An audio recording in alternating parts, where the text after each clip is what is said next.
Le sumo, c'est de la triche. Et c'est pour ça que j'ai réussi à faire 375 kg sur ce mouvement.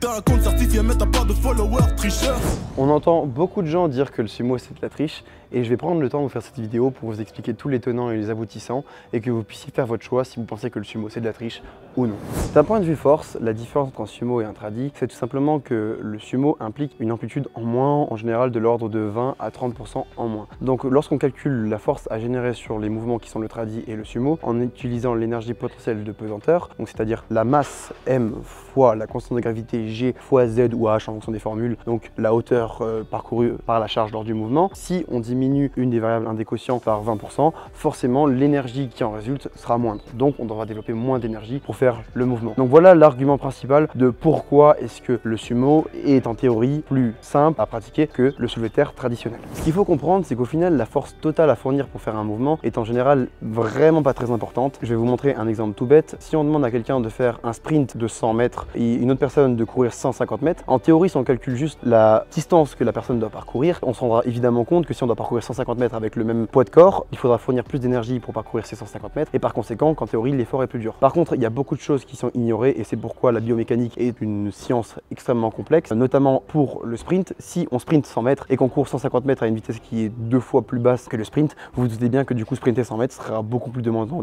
en termes d'énergie que tout simplement parcourir 150 mètres. Et c'est pourquoi c'est pas aussi simple de parler simplement d'amplitude pour parler de la complexitude et donc du coup de la difficulté d'un mouvement. Une des raisons pour laquelle en force que je viens de vous citer est d'autant plus important, c'est que pour réussir à soulever une charge d'un point A à un point B, ce qui est extrêmement important en force, c'est de réussir à passer son sticking point, c'est-à-dire l'endroit où le corps est le plus faible pour produire de la force, ou bien l'endroit où le mouvement demande le plus de force pour lever la charge. Je m'explique. Il y a deux choses à prendre en compte dans ce cas-là. Chaque articulation a une quantité de force à fournir en fonction de sa position, donc de sa position à quel point elle est étirée, à quel point elle a un levier qui lui est favorable ou non pour produire la force nécessaire à l'articulation pour lever la charge, mais il y a aussi la charge qui vous empêche du coup de le lever. Et donc chaque articulation va avoir une force bien précise à fournir et en fonction de votre position de manière générale, donc biomécanique, certaines articulations vont être plus en contrainte que d'autres, ce qui veut dire que si cette articulation qui est le plus en contrainte n'a pas la force nécessaire pour lever la charge en ce point-là, dans ce cas la barre ne bougera pas. C'est ce qu'on appelle un sticking point en force. On connaît bien l'expression qui dit qu'en gros on est aussi fort que son point le plus faible. Et dans le cas là c'est extrêmement important puisque même si le sumo vous avantage en termes d'amplitude, si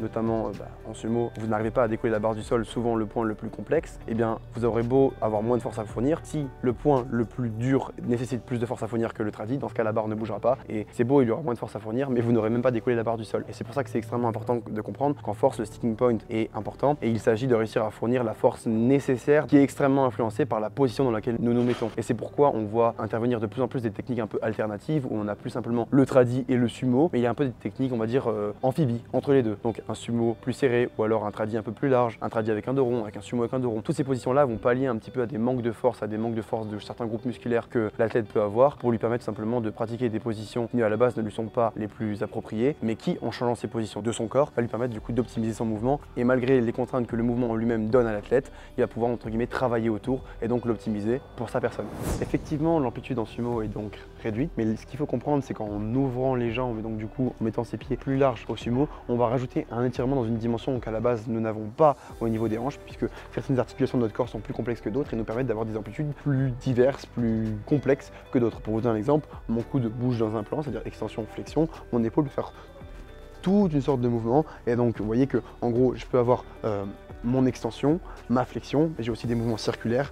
et plein d'autres mouvements, des rotations internes, externes, ce qui veut dire que mon amplitude de l'épaule et de la hanche sont parmi les deux articulations les plus complexes du corps et donc les calculs biomécaniques en résultent d'autant plus complexes puisqu'il y a plein d'axes différents à prendre en compte pour calculer exactement la force que l'articulation doit fournir et cela dépend évidemment aussi des angles de pénétration, des insertions, des terminaisons musculaires, de la position des autres articulations, du poids de corps, de la longueur des membres et tous ces calculs-là rendent les calculs extrêmement complexes pour savoir si au final un mouvement est plus fort que l'autre. Et c'est pour ça qu'on utilise souvent la manière empirique pour savoir si on est plus fort en tradi ou en sumo. Il suffit d'essayer et de le voir et évidemment de prendre le temps de bien optimiser l'une technique comme l'autre pour savoir réellement au final sur lequel des deux mouvements on est le plus fort. En fonction des profils, le sumo n'est pas toujours avantageux par rapport au tradi et parfois c'est même totalement l'inverse. Et si c'était le cas, tout le monde deadliftera en sumo et quand on va au haut niveau en powerlifting ou au championnat du monde par exemple, tout le monde ne fait pas du sumo. Ce qui montre bien que c'est pas une technique aussi facile de juste je me place en sumo et je suis plus fort. Il y a vraiment des choses à appréhender et notamment en fonction des gabarits. Quand on monte dans les KT, on se rend compte que de plus en plus de gens vont se mettre à faire du tradi et de moins en moins de gens vont se mettre à faire du sumo. Donc c'est une technique qui est souvent plus appropriée aux petites catégories de poids pour la simple et bonne raison qu'ils sont souvent plus mobiles et sont plus aptes à se mettre dans une position qui ressemble au sumo, c'est-à-dire une position assez droite. On va dire que leur proportion corporelle